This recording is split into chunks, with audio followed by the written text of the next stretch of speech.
Magandang umaga po mga kalitog.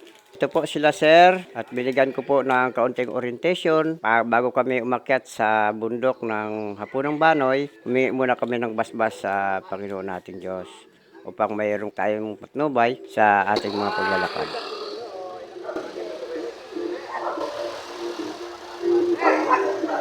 Pangalawa, siguro may nakatulong.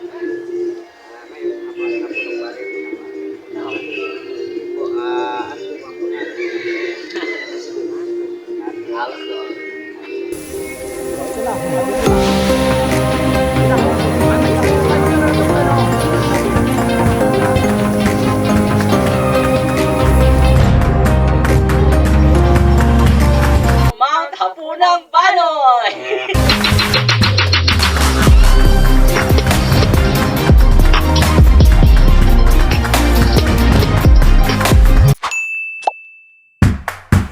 Ito na po, nag-uumpisa na kami para hike sa Hapunang Banoy.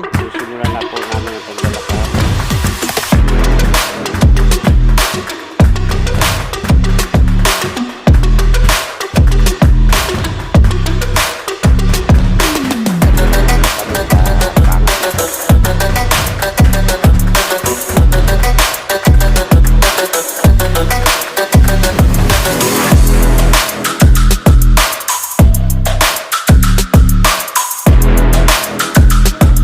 Dito na kami sa may papunta ng punong kahoy na pinakamatanda.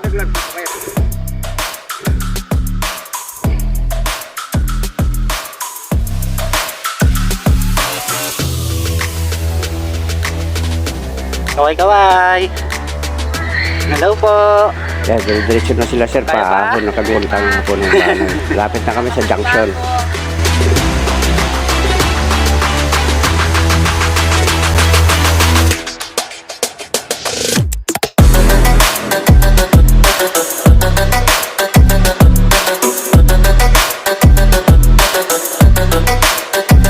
Dito na kami sa tinatawag na Uling Wall.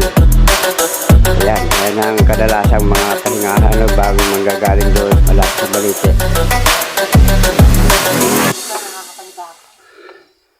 Pero hindi kami masyadong pahinga. Diretso kami.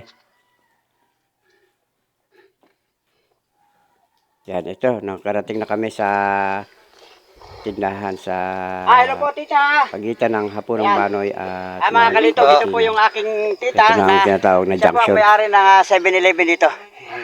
Sa pagitan ng Hapunang Banoy at saka Pamitinan. Yan. Ito po yung kanyang mga paninda. Ito, medyo nagpahinga pa muna sila sir ng kaunti. Samantala, magpapahinga lang po muna tayo. Sige po, pahinga muna ng konti. Mga kalito, andito po pala tayo sa junction, yung pagitan ng dalawang bundok na Pamitinan at saka Hapunang Banoy. Dito po pala tayo akit sa Hapunang Banoy. Ito po yung mahaba-haba na 517 MASL. Dito po ang akit natin ngayon. Pero sa pacing namin ngayon, baka mga higit kalahating oras bago kami karating doon sa pinakasamit. Ito na nga, in-explain ko yung mga legendary ng Bernardo Carpio. Kasi makikita nyo talaga sa bato. Dahil doon sa Bulacan, sa Wawa din. Kaya yung sa Bulacan, yung tinatawag ng bakas. Meron din po ditong apak ni Bernardo Carpio na kanan ng paa. Pero doon sa pagdating doon sa Wawa, sa Bulacan, meron din pala, kaliwa din pala ang nandoon. Parang pambatang salita. Yan po. So, may kwento pala talaga. Opo, si Bernardo Carpio. Ayan, ang legendary ni Bernardo Carpio yung pinagkukwentuhan namin.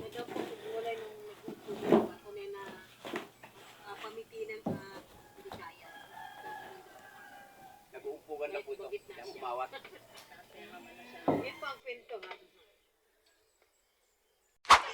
Ayan, pinaghahanda ko na po sila sir para isuot yung suporta sa paghawak nila, yung gloves.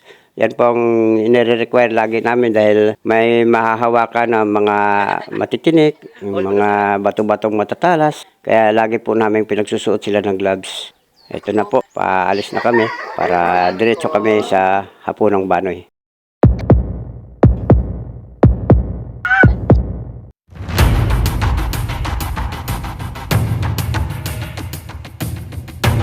So dito na po kami sa paakyat sa monolith. Kailangan yung gumamit ng GPS. Ano yun? Gapang para sa Very good. Merong akyatin dito na medyo mahirap. Kaya dapat lang na medyo magdahan-dahan. Kahit nababagal, basta mahalaga, safety. Yan. Hindi ka maganda magpapicture dito, te.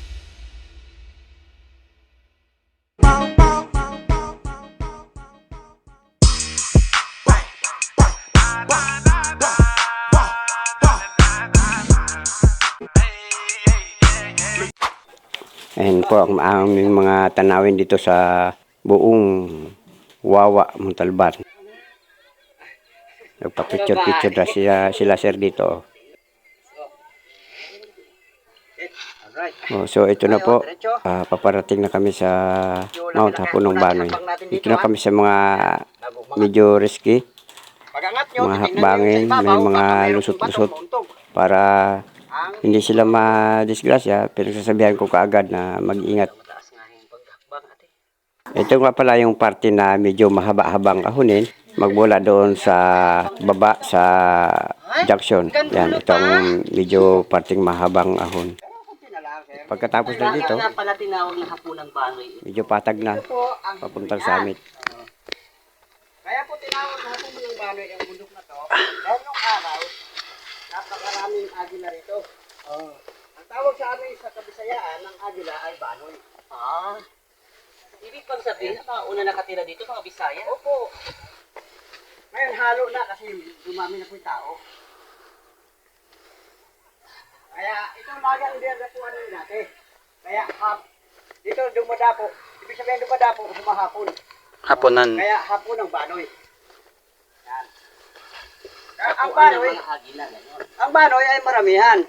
Pero pag isa lang, banog. Yan. Yan po ang kaya tinawag ko na hapon ng banoy. Ito ang pinaka-tilt dito, yung mga puto. Opo. Kami na rin po ang nagawa ng mga daanan na iyo. Opo. So ito na yung monolith. Ito ang perspect ng Hapunong Banoy. Ito tinatawag naming monolith na palaging napapapicture sila. Dito sa bandang kanan ni sir, dito ang tinatawag na kahawig ng Good morning, Sir Pinganis. Carlo. Yan, yan.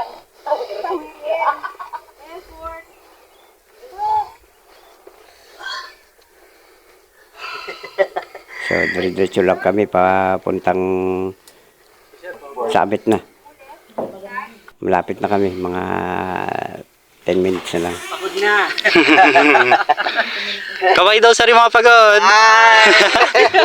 Hello sir. Mataas pa. Yan, yan ko sir, yung Hawakan mo yan. kanilang mga mahahawakan na tinik-tinik mga sa kamay mo. May iwan. tinik-tinik Di baling ka dito sa green ka sa mga kawayan, yan, pati yung mga bato. Yan. Nag-require kami ng gloves. Ang vlog ko talaga. Diba? Saka itong mga tinik-tinik na ganito, Ah, mahabang Patusok. monolith yan. Ito po ang delikado. Pag hawakan mo yan, tatalaw din sa daliri mo yan. try mo nga. Ganun mo nga, tanggalin mo yung gloves mo. Tingnan natin kung magsusugat. Kasi kung hindi totoo, hindi ko paniniwalaan si kuya. May gloves po, hindi ko Sinasampulan ni sir na pinipindot-pindot na yung tulis ng bato. Oh, ito na. Ayan, natatanaw na namin yung summit. Yan ang summit. Ayan, ang kagandahan po ng pag-hike dito sa Montalban. Ayan. Makakalimutan mo yung pagod mo pagka nandito ka na sa pasabit ka na dahil sa mga Siyempre, tanawin sir, natin. para makarating tayo mismo sa amin. Ako, itong buhis-buhay na ito. Opo, yan ka naman. Ayan si Sir. Ito ang dating buhis buhay namin. tanawin mo Ayan, lang. pero hindi ko pinapunta si Sir Okay, dyan tanawin mo sa pinaka-risky dahil na May puno naman. delikado. Mayroon mapuno, may hahawakan naman. Pero kung gusto niyo talaga wala, may doon sa baba ng konti. Ang laksay puno. Okay na to, doon na to. Okay na, okay na. Okay, dyan Gabi na na. po. Sige. Kasi kuya ulit. Yan. Buhis-buhay ka dyan. Wow naman! Ano tayo dadaan ka sa gilid? Sa kaliwa. Kanan. Una ka, te. Bago kayo mangat dito, may tuturo ko sa inyo. Ito. Anong forma ng bato na ito? crown. What? Ito, buntot eh. Buntot ng Ito, buntot. Ah, ayun ang ulo. buhaya. No! Sirena. Ah, siya ba? Malapit sa buhaya. Crocodile. Ito ang Pinakilala ko sa kanila yung courting lizard. Parang tuko na itsura. Yan. Para makita nila yung mga shape ng mga bato. Saan tayo dadaan dyan pa? Sari-sari ang hugis ng mga bato dito. Merong Akala ko. hugis na... Kala ko yung gilid eh. Aso. Pinituray ko rin sila doon. Ito yung mga suotin na parte. Konti na lang. Parating na kami.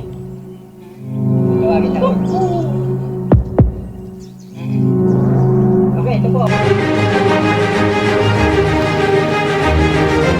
Wala, makikita na natin mga kalitog yung mga...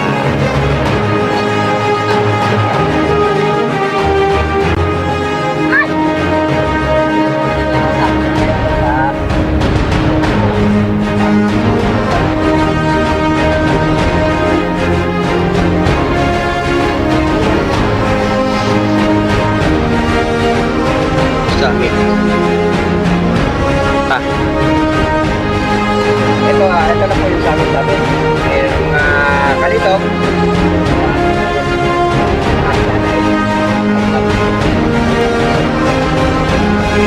Wow, ako lang ba?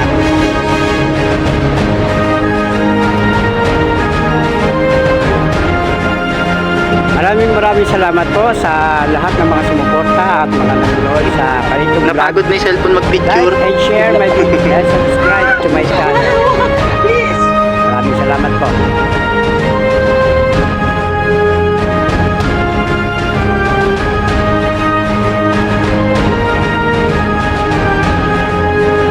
Mga hapunang baloy. Wow.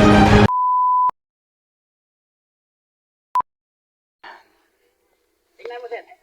Para makita mo yung giant. Yan. Halika na, para sabay na tayo. Sabay kayo tumingin. Oh my God, oo nga. Paano nangyari yun? Ayan ang amazing sir. Saan yun nakita? Saan yun? Saan siya? Mamaya sasabihin ko rin sa inyo. Picture muna tayo doon sa tuktok. Ay, ang galing. Yan si Papa. Yan. Hello, good morning. Ayan sila sir, yung ginaid ngayon ni Papa. Yan sila. Hi! Sir Donato, Ito na. Sir Alson. Nandito na kami sa rurok ng Tagumpay. Diba nagagawa ng pitit? Alam mo na. Sige na, ikaw na ang sexy. Ako na si Donya Buding. Gwapo nga siya, no? Nakakabakla nga siya, di ba?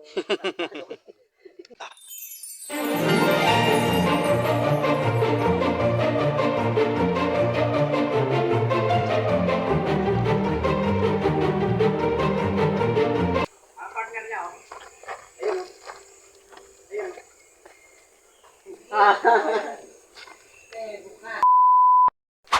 Bababa ni Pusa. Oh.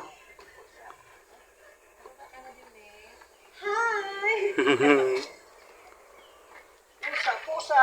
Malapit nang makatagpos. Yes!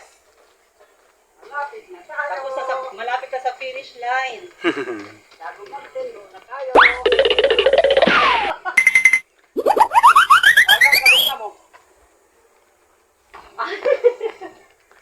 Buka naman na yan. Ang hinapin ng si Bernardo kasi masikip.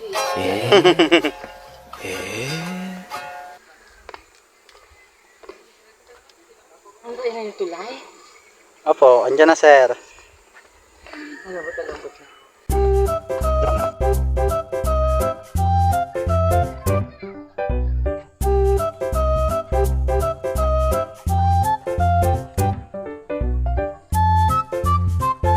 Okay mga kalitog, nandito na po tayo sa registration ng PNR. Kailangan po natin mag-out para po sa safety ng ating mga bisita. Sir, ano ba masasabi niyo sa ating pagbahay? Nakakapagod pero sulit at maraming salamat. Safe kami nakaakyat, safe kami nakabalik. Ayan.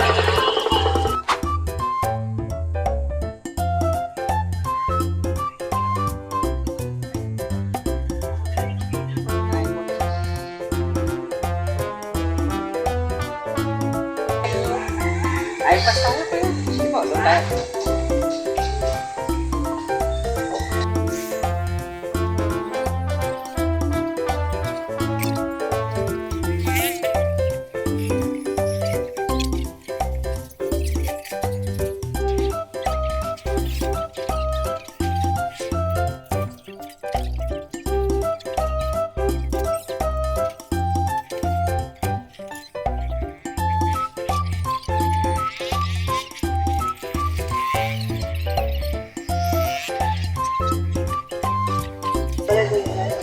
Sir, ingat po kayo. Sige po, thank you po. Thank you, sir.